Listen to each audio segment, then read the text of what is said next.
Canton, Michigan.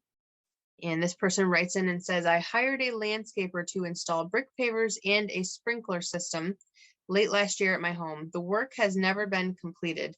I have repeatedly called the company for them to come finish the work. They said that the work was done and that they have filed a lien against the home for their work and the balance of $7,200. How can they do that when they did not even finish the work? And what can I do? Ooh, that would make me livid. Yeah.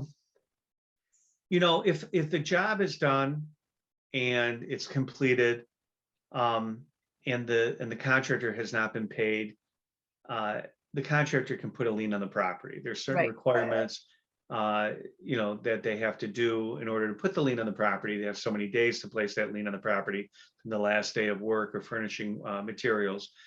But they have to also do it in good faith, and they can't do it fraudulently. Okay. So, and there are penalties for contractors who slap a lien on a property and have not done the work properly. Okay.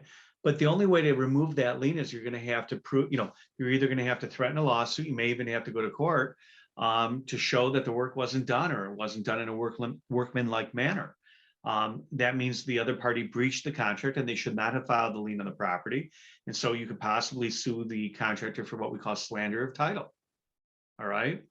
But again, this is a contract, question and a contract issue.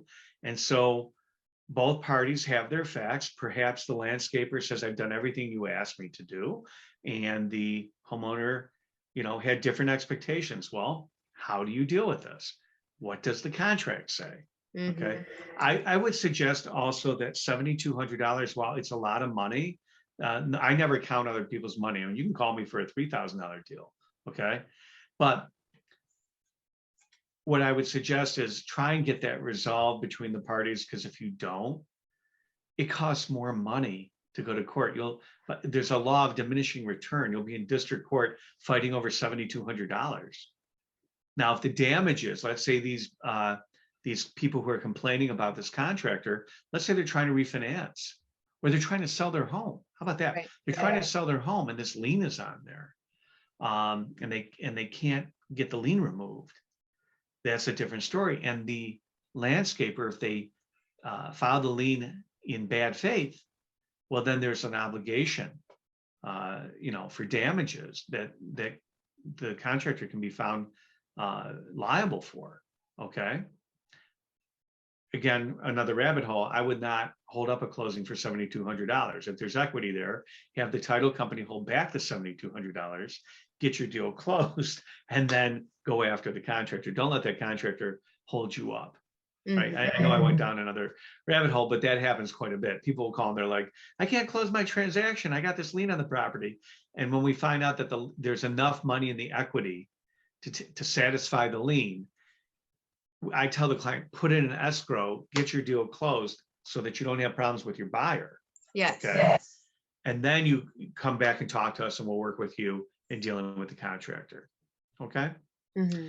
But whatever it is, 7,200 or 72,000 or 720,000, if the lien is filed in bad faith, it's a form of slander of title. And more importantly, the contractor can be held liable.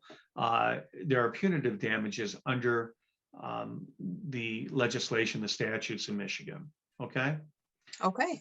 Two sides to every story, Blair. So we got to find out. Yes. No. And that is the key. Two sides to every story. Three sides. Absolutely. Actually. 3 sides, really. Okay.